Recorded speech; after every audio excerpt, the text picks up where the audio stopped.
Hey everybody, welcome back to the Soberful Podcast, and I am joined today by Suzanne Warye. Hi, Suzanne. Hi, thank you for having me. You're welcome. It's been a long time coming. I know. Yeah, we run in the same circles, you and I. yeah.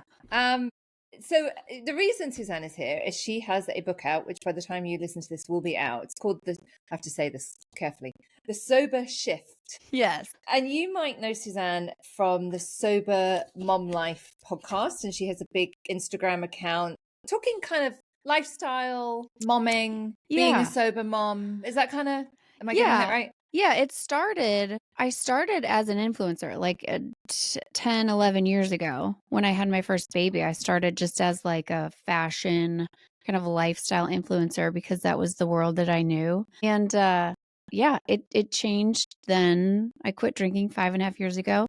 And then I switched it over to mainly sobriety and kind of glamorizing sobriety, rebranding it a bit. As an influencer does. Probably 4 years ago, maybe 3 years ago. I don't know. Time's not real. But yeah, that's what I do over there. Just kind of share the bright side of this whole thing. Oh, that's great. That's really great because that's the biggest thing about being sober. It's the biggest thing is like it's dull, boring, gray. Right. I'm gonna be, and it's like it's the opposite. It's the absolute opposite of that. It's the opposite. I think that's what kind of caught me off guard the most. I think I was prepared for this, like, all right, fine. I'm going to live this deprivation life, like maybe always wanting alcohol and wishing I could drink. That's in big quotes. And then it caught me off guard as I got through that probably first year. And I'm like, this doesn't suck at all. It was hard to like feel feelings and not escape in alcohol, right? But it wasn't this gloomy thing. It didn't feel heavy. It started to feel light. And then it just kept getting lighter and lighter and brighter. And so this idea that sobriety is not a life of abundance I was like, okay, we've got to talk about this. Let's just write a book about it because I want more people to know. Well, okay, so can we go back to tell me about your drinking? So you're based in Chicago, right? Yes. I'm from Wisconsin. Okay. And there's an ongoing joke on the podcast that when people come on, they're like, okay, I know that people say, your town drinks the most, but actually my town drinks the most. And I have to say, there was some map. I don't know. I shared it on Instagram. Did I fact check it? No, because, that's not what Instagram's for. But it was like the top 100 drinking cities in the United States, and like 97 of them are in Wisconsin. I mean, our baseball team is the Brewers, right? Like we drank, and I drank in Wisconsin, like in high school and college. Yeah. It's funny because I did a couple of TikTok and Instagram reels about this because something I've heard my whole sobriety is two things. One is where I live. Yeah. They really drink. Yeah. You don't understand. Yeah. You don't understand. It's different where I am. Yeah. And I'm like, it's not. Yeah. And the other one is in my profession. There's a lot of, and again, I want to say profession. There are professions like hospitality, entertainment, healthcare practitioners. There is certain professions where, like certainly hospitality, there's a lot of drinking. But I'm going to tell you, it's all professions. Yes. It's all professions, and it's everywhere in the Western world. It's all professions and it's everywhere. And this is how we know. This is kind of a peek into what I get to in the book. This is how we know that this like normal drinker ideal that we've somehow been bought into think that a normal drinker is kind of just a take it or leave it, one and done. Yeah. That's a unicorn. That is not a normal drinker. Yeah. Because everyone is drinking. And not only is everyone drinking, everyone's drinking a lot because it's highly addictive. So yeah. Okay, so let's go back. Tell me about your drinking. And you said you became an influencer because you came from that world. So tell me all about that. Like, so I was a party girl in college and in my 20s.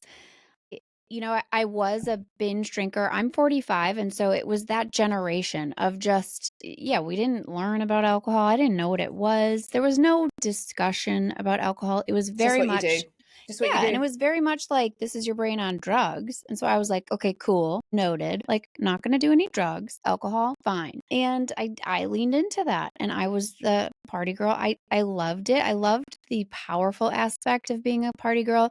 I was a bartender at a nightclub, at 19 in college, and I loved that. And it was great. There was also a lot of shame wrapped up in that, right? With, if I blacked out and woke up in a guy's bed who I didn't know. And the walk of shame that was only reserved for me and not for him, right? Mm-hmm. And so, yeah, going into that continued in my 20s because I moved to Atlanta, and I was a manager at Bloomingdale's in Atlanta, and then I transferred to the store on Michigan Avenue in Chicago. Retail's tough because it's a lot of nights, it's a lot of weekends. It's not really great it is a lot of partying, and it's just not great for families, and it's a tough schedule. And so when I met my husband when I was 30, and was like, all right, we're going to settle down. He's 14 years older than I am. And he had gone through his party days, and he was past that. And I made a decision, and I remember thinking, okay, the party girl days, the binge drinking, the nightclubs, those days are over, and I'm ready for those to be over. I'm tired. I'm done. And, when we were dating, it was definitely still drinking and Prosecco and, some fancy stuff. But then we got married. I had my first baby at 34. And I was like, I'm entering this era where I'm going to drink like an adult. I'm no longer going to party, obviously. And, I write about an instance in the book when my first was a baby, and I blacked out with my best friend during the day. And this was the first time, I hadn't been drinking at all, really. And from that, and nothing happened, right? It's always like nothing happened. She was fine. From that moment, I was like, this will never happen again. That must have been terrifying. Oh my God. Blackouts are terrifying. And then, with a baby, right? Yeah. And both of my best friend's baby and mine, they had just fallen asleep, and they were, like I said, they were fine, but it didn't matter. It was still that shame, right? That was by the grace of God. Yes. And because it's okay.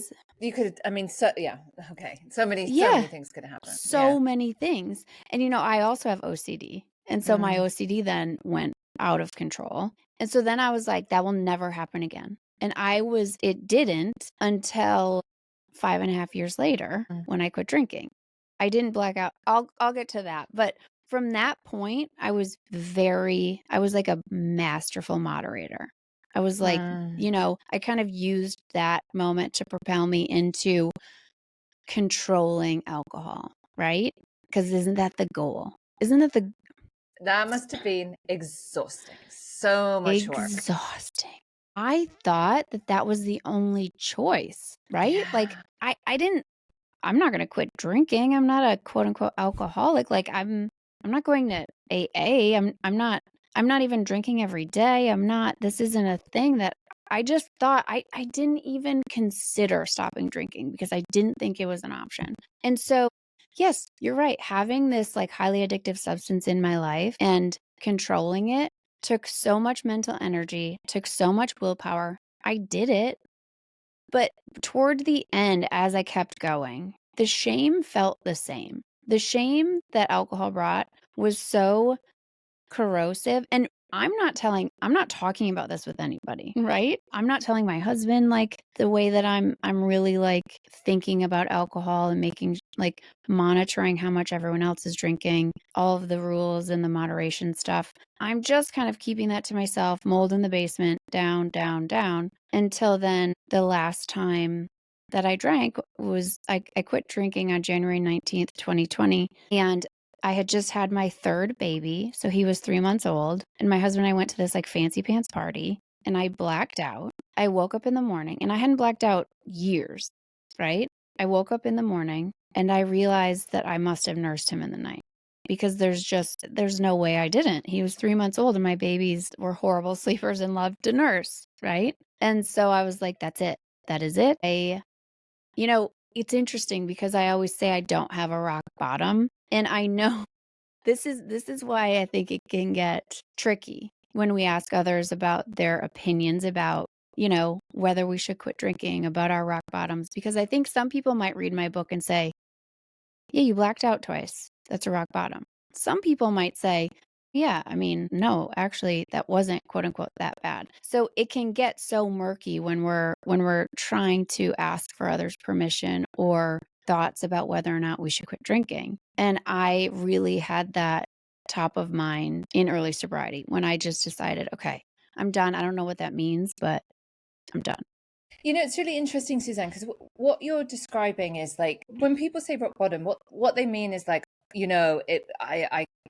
I got fired from the job, Yeah. I got a DUI and I went, whatever. So what you're describing, I mean, mine was completely different, but it was the same. So this is what I tell all my clients. You get sober by putting continuous weight on the sober end, right? You continue to do things that just put this, and that weight builds up and it eventually bends itself in the earth.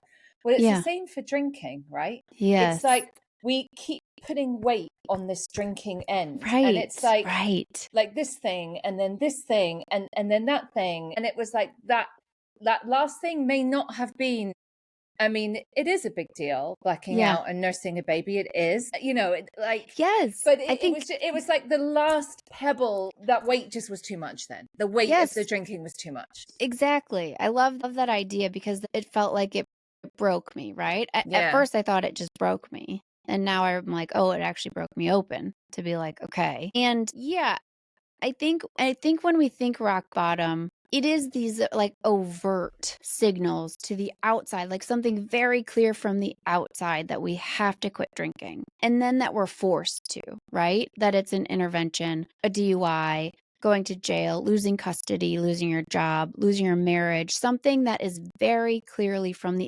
outside saying you lose this privilege. And I think that probably when that does happen, that it does feel like you're forced into not drinking. And then that does feel like a privilege you've lost that has been taken away from you. And I don't know. I mean, I think if I would have kept going, right? If that didn't break me, if that wasn't that time, I would be a fool to think that it wasn't going to get worse at some point and that I wasn't going to be forced. And that's why I wrote the book, is to make sure that women specifically know you don't have to wait until outside understands or forces you to quit drinking. I think that gets harder. This like self-propelled change is hard in itself, but really just tuning in does this feel good? Can you trust yourself no matter what? Are you escaping, who you are inside? And the answer is probably yes, if alcohol is in your life for a consistent period of time, because it's really good at stealing all of those things. And that being enough for women to say, oh yeah, I don't need this thing. I don't need you to understand why I quit drinking. I don't need to wait to lose more.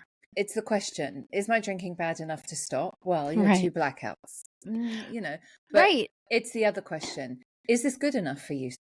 Yes. Right. Is it good enough? Is this, shame for me is like the most corrosive. That feeling of shame, that 3 a.m. wake up, that panic, just that, if that's not bad enough for me, right? Like if that, just the way I talked to myself, the way I thought about myself that morning, the lies that the shame told me, like if that's not bad enough, I don't want to see how much worse it can get, right? Yeah. Yeah. Okay, so tell me how you got sober. Yeah. Was your husband worried about you? No. I told him the day that I was like, I'm done. And he kind of just looked at me like, okay, like, that's cute. Not like he didn't believe me, but he just didn't feel the magnitude of the situation like I did, right? Because he hadn't been privy to all of my secret thoughts about my drinking for the last 20 years. Yeah. So no, he was just like, okay. And really from that moment, it was that afternoon, I wasn't able to be a part of my life that day. I was horizontal on the couch, steeped in shame and just like spiraling. And I just got up and I was like, okay, I guess I just start by being the mom that this scene needs, right? And start to pick up the actual mess. And then as I'm cleaning the kitchen and cleaning just all of the detritus from my 3 kids, I started listening to, I just like put in a book. And I think the first one that I listened to was This Naked Mind. Cause I wasn't sober curious before this. I didn't know what alcohol was. I didn't even know it was that addictive. Like I just didn't know much about it. And from that point on, I was like on a quest. I just had to find out. I had one AirPod in. I had a 5-year-old, a 2.5-year-old, and a 3-month-old. And I was on a mission. Like, let me figure out, what is alcohol? What is it doing to me? How is it affecting my mental health, my OCD, my anxiety? And then let me start to slowly, as I'm listening to other people tell the truth about how they used alcohol, let me just slowly like crack open those doors and those stories that I hadn't allowed myself to really fully talk about or even think about. Let me slowly think about those. And so it was a solo mission remember then we were in a pandemic too, right? Oh, yeah, I guess so, right? Yeah. Yeah. God. I know. So it felt like survival physically on the outside, right? Like, we're not thriving here. Like, let's just survive. Let's just make sure the kids are okay, the husband's fed, and like you guys are kind of on your own. Do whatever you got to do. And yeah, even the 3, 4, 5-month-old, I was just like, good enough. It's got to be good enough over here because I got to figure this out for me. And I became selfish in a time when I couldn't afford to be selfish, but I was. The more I learned and just the more it was like kind of stepping out of a cult and my eyes were opening. And then in these books that I was listening to, I heard what alcohol could do. I kind of heard what was waiting for me, right? I wasn't there yet. My story is a whole lot of like, not yet, but it could. And just that possibility of what I could lose, it scared me enough to keep going. And yeah, so I didn't go to meetings. I didn't even know anything about. I think I went to one meeting of the Luckiest Club and I was like a year sober and that was it. I just didn't. I wasn't plugged into the sober community.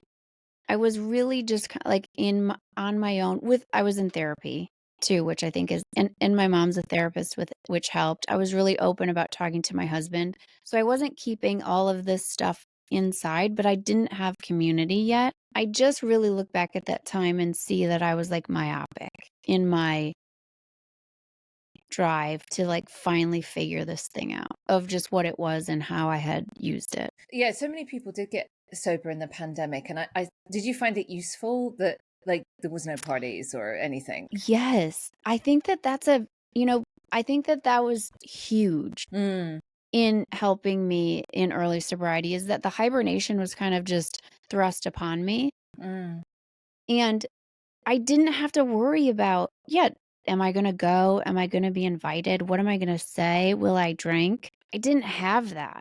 And I think that if you're listening to this and you're in that kind of early sobriety, I understand that there's the fear of like, well, if I say no, maybe I won't be invited next time, right? And I would just say that if they're your good friends, not your drinking buddies, because you probably are going to lose drinking buddies, and that's okay. Like, Yeah.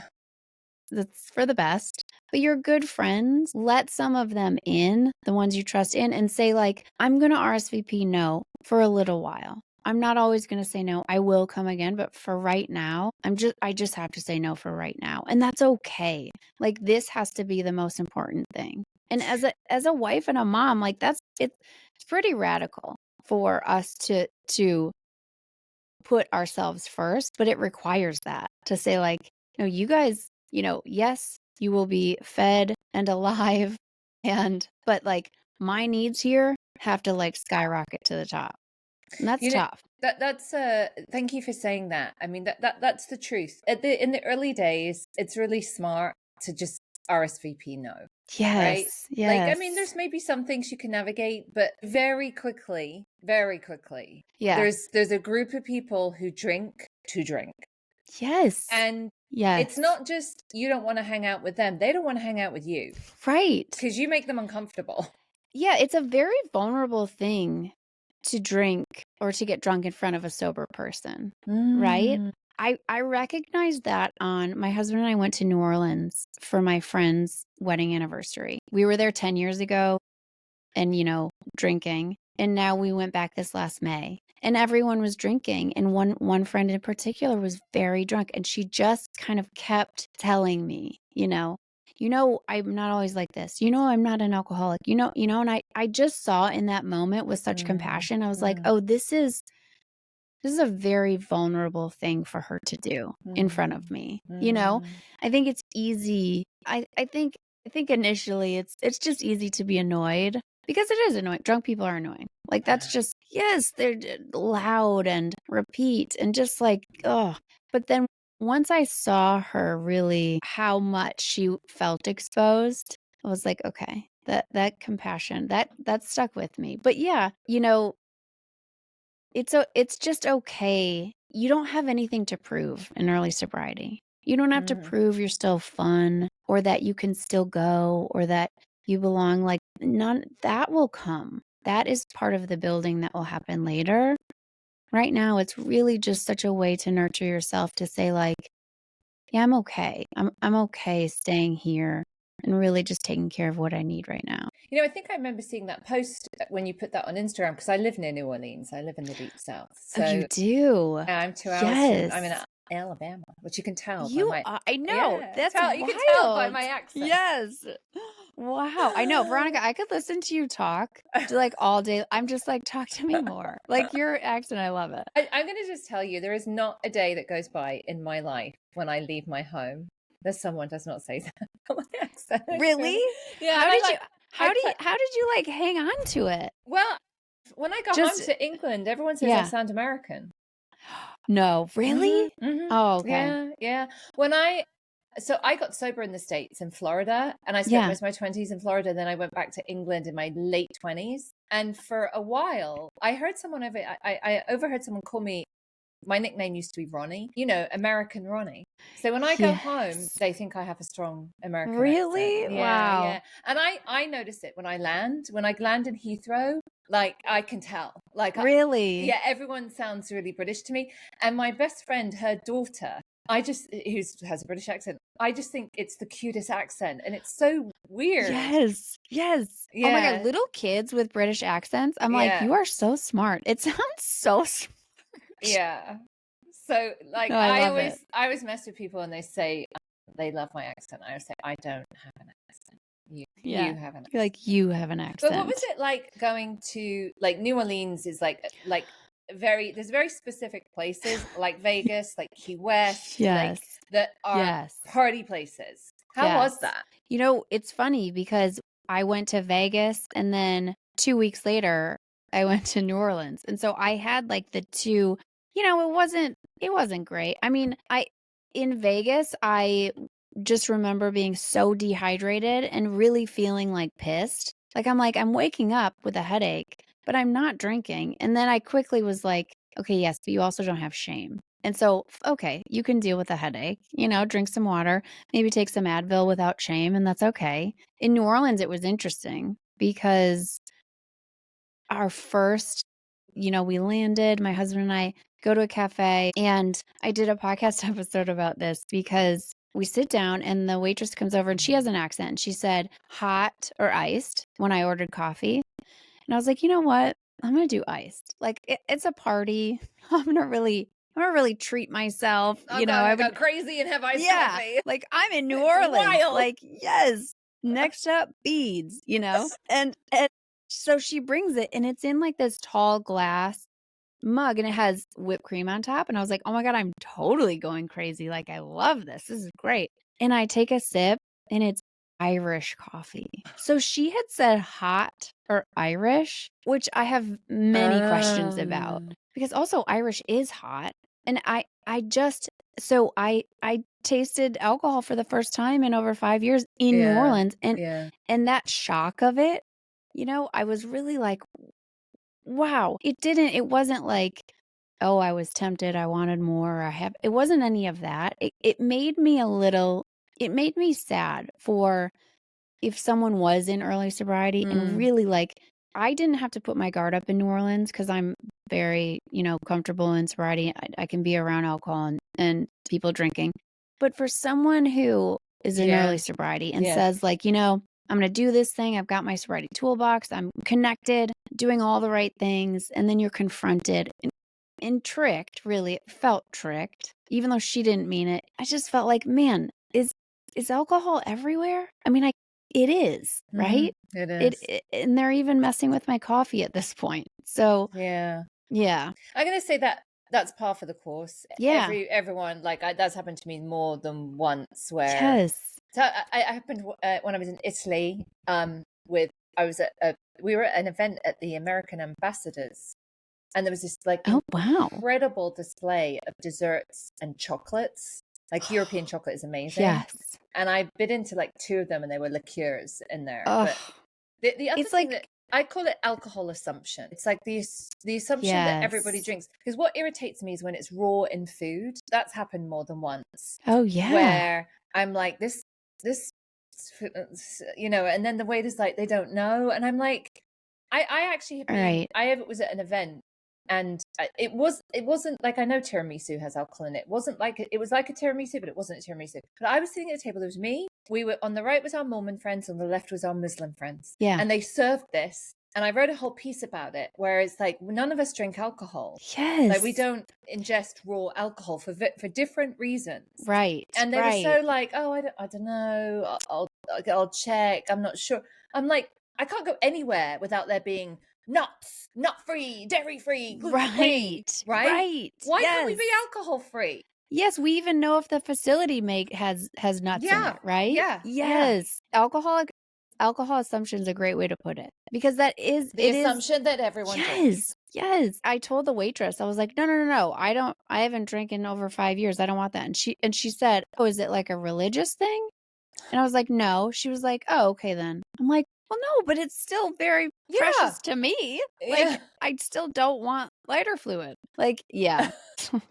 And I love coffee so much. Just like, don't mess with my coffee. Like, that's sacred. So tell me, you do the like first year or so in COVID, you're reading, you're getting information. What kind of led you to writing the book and starting the community and where we are now? Yeah.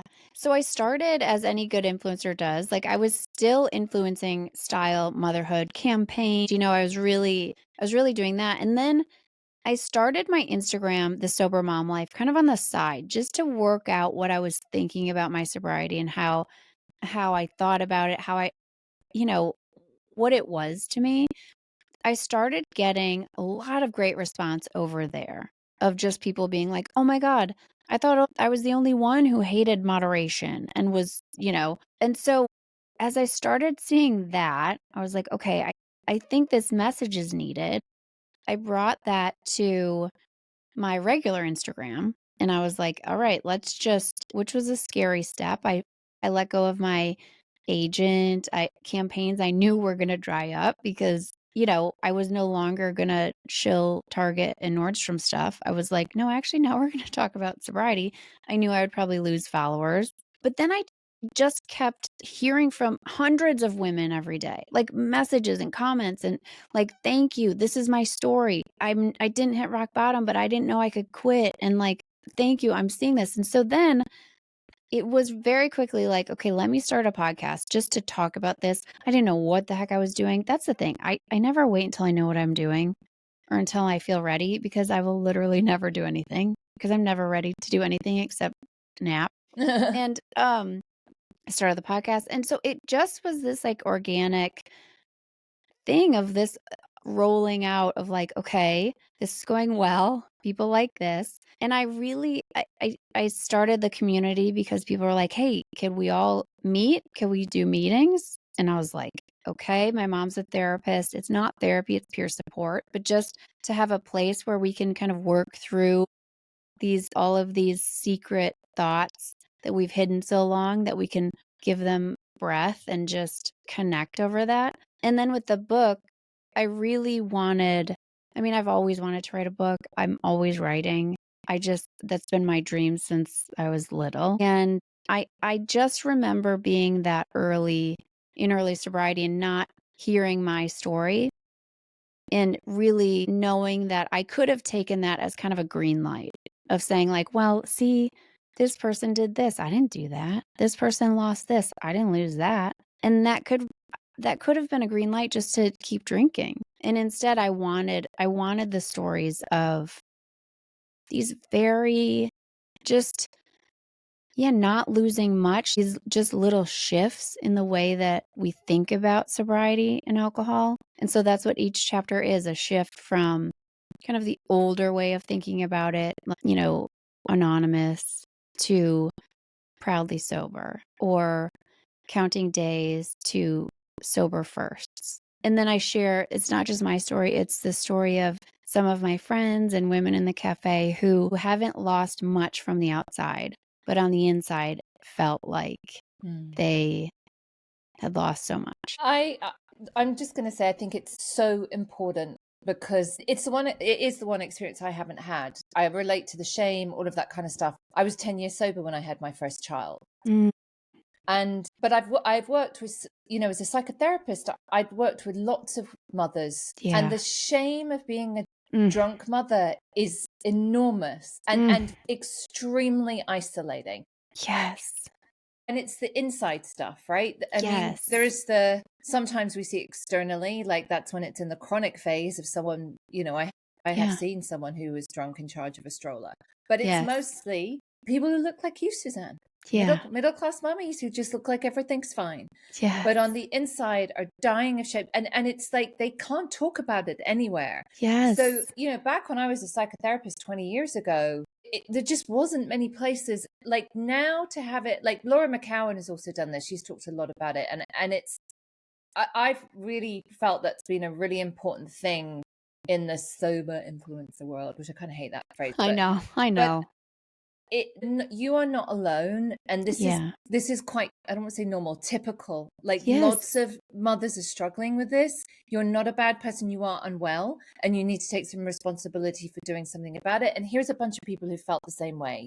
And you belong with us. It's so important. Yes, it's so important. And that shame is really what can keep us stuck, especially as moms, because to sit down and make eye contact with shame of nursing my baby in a blackout, right? And what that says about me, or what I thought that said about me as a mom, feels impossible. That just feels impossible. And when you realize you're not the only one, you don't have to do it alone. And also that it's not a weakness in you, right? We are, as moms, we are targeted. There's a very massive marketing campaign targeting us by Big Alcohol. They need us to drink. They need us, and they need us to. So angry. It boils my blood because we need help. Moms are systemically let down. We don't have support. We don't have community. And especially post-pandemic, during the pandemic, when we saw moms drinking more than ever, had the weight of the world on us. And so this idea that we are pushed a highly addictive, destructive substance as our savior, as something we need to be a good mom, when we didn't need anything to be a good mom. We're already a good mom. We have all of that stuff in us. We don't need workshops to teach us how to love our kids unconditionally. We don't need, we don't need any of that. We have that in us. And just by removing this one thing, that we can then become the mom that we were always supposed to be. Not perfect, right? I screw up all the time, but it's a constant rupture and repair. And taking the shame away from that allows for that, right? Like I said, I write about the difference between mom shame and mom guilt in the book. And I have mom guilt all the time because I care so much. Mom guilt is kind of it just goes along with motherhood, right? It's the mom shame that I don't have, because that was a lie. All of that little whisper about like, how could you? Like, what's wrong with you? That's the lie. And the guilt kind of just nudges us into the right place. The guilt might whisper a little truth of like, oh yeah, probably should have slowed down after I crunched my girl's fingers in the door jamb, right? Because I was going too fast. Like, that's on me. That's okay. I'll slow down. That's a really good way of putting it. It is, because part of, you're absolutely right, it's universal, is the mom guilt. And I don't know about you, I was going to be perfect. Like of course. really, I was going to make organic wet wipes myself. I was not going to let any chemicals touch their precious little bottoms.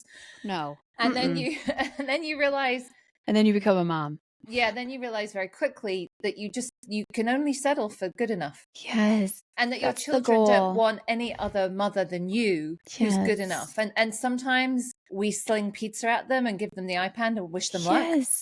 Yes. Right? And that's okay. Yes. Much.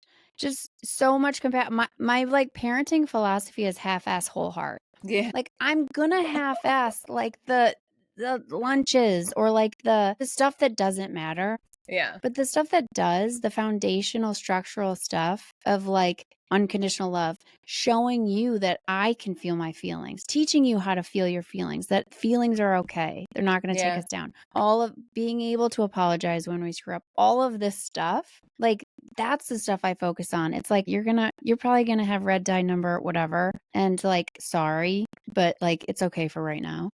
Like there's bigger fish to fry for me. Just a lot of, I have so much compassion for moms because generally what we're trying to do is at the cost of our own mental health and our own peace. And if we could take ourselves off the hook a little bit and like lighten that load and know that alcohol is only making it just so much harder, that we'd be better because we need moms to be okay. As a society, we need us to be okay. That's very, very well put. Suzanne, I've loved talking to you. Tell me, this is the book, The Sober Shift. It's out now. Tell me your hopes for the book and where people can find you and all of that kind of stuff. I hope that if you have ever felt alone in your struggle to moderate, alone in the shame that alcohol brings as a mom, as a woman, I hope that you see yourself on these pages and that you know you're not alone and that you qualify for such a full life without alcohol. Then it gets so much better. It gets so much better. Keep going. You can get the book wherever books are sold, and you can find me. I'm at the Sober Mom Life podcast, and then also Suzanne Warye on Instagram, SuzanneWarye.com. And I'm going on a little book tour. Come and see me. I'll give you a hug. Unless you don't like hugs, then I won't touch you. But I'll say hi. So this is one thing that has in this book includes 10 celebratory mocktail recipes. Yes. Which I was looking at earlier and I thought, oh, that's fun. I kind of, one of the things like that's been slightly weird for me is I've been sober so long. Like I spent a long time, we got used to not being catered for. Right. We just we accepted that. Right. Yes. I have literally been to events where I was given tap water. Yeah. See? Yes. I just you just accept that. Right. Yep. And then maybe 7-8 years ago, this whole alcohol-free market blew up. Yes. And it was so long-term sober people were very wary of that. And totally. It's just weird. And I can see how it's helped a lot of people. Now, I really enjoy an alcohol-free mocktail that's made really well. Of an occasion, I like that. I'm not gonna finish my day and mix myself in alcohol. But totally. But I've been to some places now that have made one that's just been that's amazing, because I'm an adult and having an adult beverage of an occasion is a really nice thing to have. Yeah, it just feels a little special. And the good thing is you just have one because then you're not thirsty, right? It's not like you're having 5 mocktails ever. You're just I like a mocktail every here. Yeah, I don't drink it every day. I drink sparkling water like it's going out of style. But a good mocktail to celebrate or with Thanksgiving dinner or something I like. Yeah, and I love this because it's your whole part of making sobriety glamorous and fun. And that's the truth. Yeah. It's not, there is a part of it at the beginning that's gnarly and hard and trudgy, but that will pass. Yes. And then it's all good. And then it's all good forever. Yes. It's all good forever. I love that. Yeah. It's the gift that keeps on giving. Yes. The longer sober you are, the bigger your gratitude is. The gratitude just continues to, it doesn't go away. It just continues to get bigger and bigger. I love that. Yeah. That's amazing. Yeah. Thank you so much, Suzanne. Thank you for having me. You're welcome. Everybody, please check out Suzanne's book, and we will be back next week. I dreamt that you were twisting through 7 suns of gold, and the gypsy was insisting that a story must be told. I came to in the morning, but I took it as a warning that you might be a treasure I could touch.